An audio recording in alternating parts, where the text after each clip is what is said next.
Je fais ce TikTok pour m'excuser d'avance auprès de tout mon entourage, mais pas que. Déjà, pendant ces prochains jours, je vais essayer de ne pas remettre toute ma vie en question, de ne pas manger mon chat, de ne pas démissionner, déménager, me mettre toute ma famille à dos, larguer mon mec. De toute façon, je vais le tester. Je vais déclencher des engueulades juste pour le tester.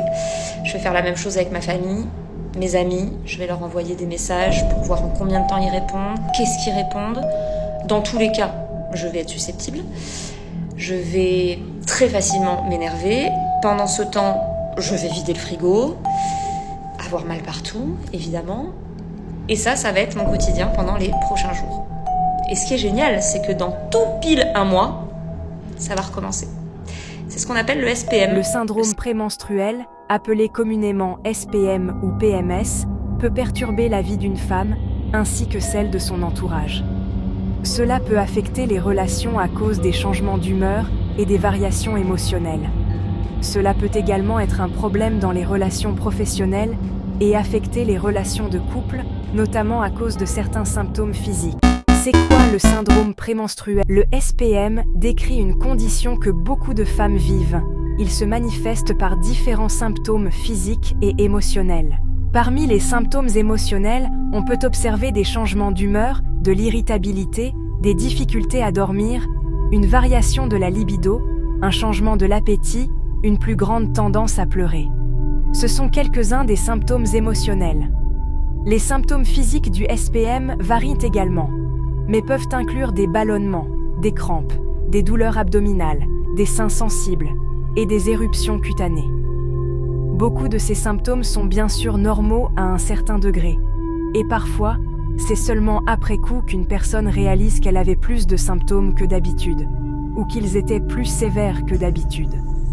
C'est à ce moment-là qu'elle comprend que c'était lié au SPM. Tous ces symptômes ont tendance à disparaître ou à s'améliorer lorsque les règles arrivent. À différents moments de la vie, on peut ressentir le SPM différemment. Cela peut arriver à n'importe quel moment tant qu'une personne a ses règles. En général, le SPM disparaît pendant la grossesse, car il n'y a pas de règles, mais il peut s'aggraver durant la périménopause ou à l'approche de la ménopause. C'est quelque chose qu'on observe assez souvent.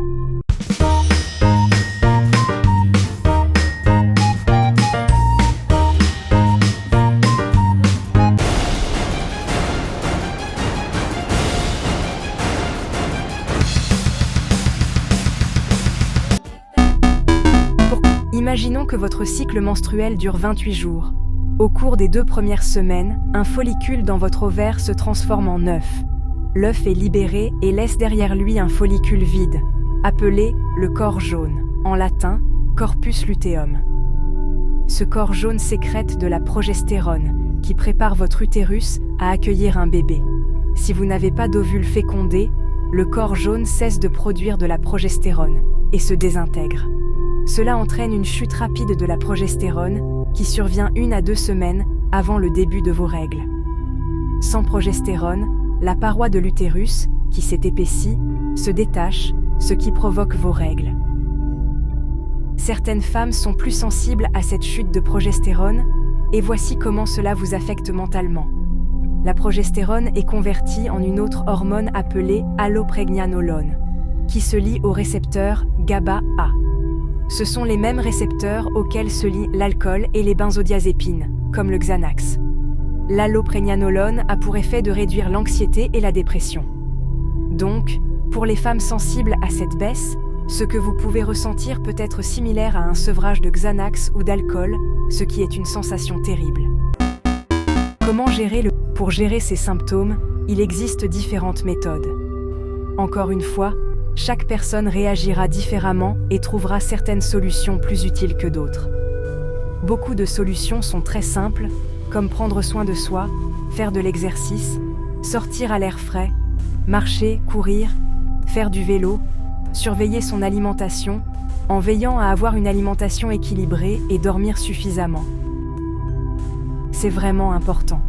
Il est également conseillé de réduire la consommation d'alcool pendant ces périodes et d'éviter de céder aux envies de nourriture, notamment celles riches en glucides, avant l'arrivée des règles. Beaucoup de femmes rapportent qu'en faisant cela, elles parviennent à améliorer leurs symptômes. Si vous ressentez des douleurs au sein ou des crampes abdominales avant vos règles, des solutions simples comme le paracétamol et l'ibuprofène peuvent être très utiles. La vitamine D peut également aider pour le SPM et on peut s'en procurer en pharmacie. Si malgré tous ces efforts, les symptômes ne s'améliorent pas, c'est peut-être le moment d'en parler à votre médecin car il existe des traitements médicaux qui peuvent aider.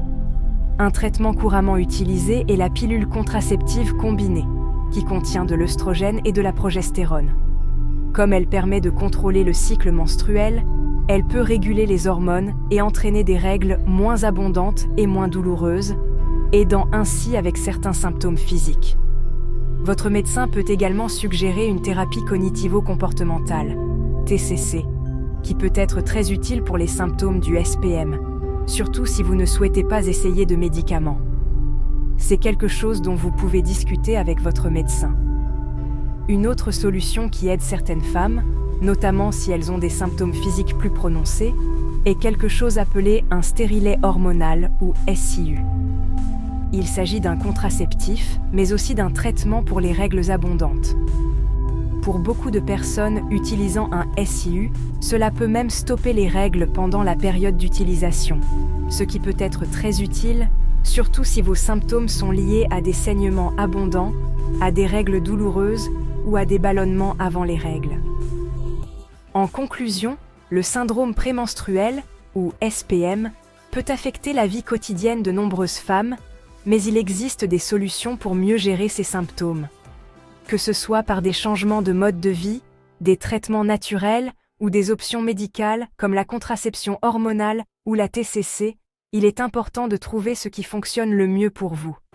N'oubliez pas de consulter votre médecin pour discuter des options qui vous conviennent.